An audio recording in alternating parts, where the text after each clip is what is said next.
மக்களே, இன்று நாம் திருக்குறள் 409ஆம் குறளை பார்க்கிறோம்.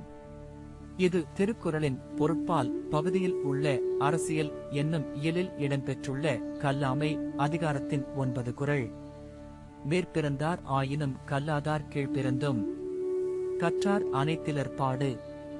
இந்த குறள் சொல்ல வருவது என்னவென்றால், மேலான பதவியில் உள்ளவராக இருந்தாலும் தன்னம்பிக்கை அதிகமாக இருந்தால் கல்வி கற்றல் நிற்கும், கீழ் நிலைவராக இருந்தாலும் முயற்சி குறைந்துவிடும் என்று கூறுகிறது. அதாவது அறிவு இப்பருவத்தின் உயர்கோட்டிலும் அடைந்த நிலைமையில் இருந்தாலும் நிலை நிற்பது அல்ல. அறிவு பெறுவதில் கண்ணோட்டம், ஓய்வு, கனவுகள் ஆகியவை எல்லாமே முக்கியம். உதாரணமாக, ஒரு மேலாளர் தனது பதவியில் இருந்தால் பணியாளர்களை அடிக்கடி பிழைத்தல் அல்லது அவர்களின் கருத்துக்களை புறக்கணிக்கும் போது அவருக்கு கற்றல் நிற்கும். மறுபக்கம், ஒரு குடியிருப்பார் ஒட்டுமொத்த மாணவர் பயிற்சி பெறாமல் அதே நிலையை நிலைநிறுத்த முயல்கிறார். இரண்டாவது உதாரணம், குடும்பத்தில் மூத்தவர் தன்னுடைய அனுபவத்தை மட்டும் அரைத்தால் இளையோர் புதிய அறிவை பெற முடியாது.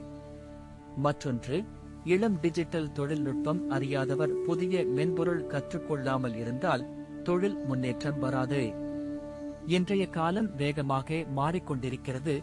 கல்வி தன்னிதமாக தொடர வேண்டும். இந்த குறள் இப்போது நிறுவன மேலாண்மை, கல்வி, குடும்ப உறவுகள் எல்லாவற்றிலும் பொருந்தும். வேலைத்தில் விழிப்புணர் மற்றும் புதுமை பெற வேண்டும் என்பதால் தொடர்ந்து கற்றல் அவசியம்.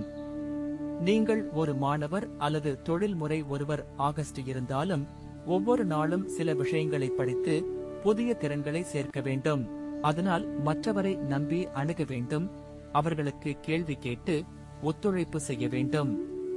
இவ்வாறே நம் தனிப்பட்ட மற்றும் சமூக வளர்ச்சி இயலும்.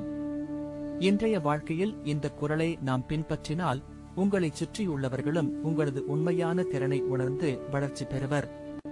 அதனால் உங்கள் தொழில், கல்வி மற்றும் குடும்பம் எல்லாமே நலமாகும்.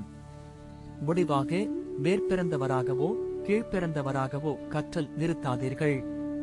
எல்லோருக்கும் ஒரே பாடம். நதுவின் பாய்ச்சலில் தன் திசை திறந்து ஒவ்வொரு நாளும் புதியதை கற்றுக்கொள்ளுங்கள். இதில்தான் இந்த குறள் மிக அழகாக எடுத்துக் கூறுகிறது.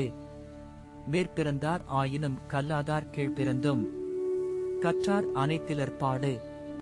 அடுத்த அதிகாரத்தில் மீண்டும் சந்திப்போம்.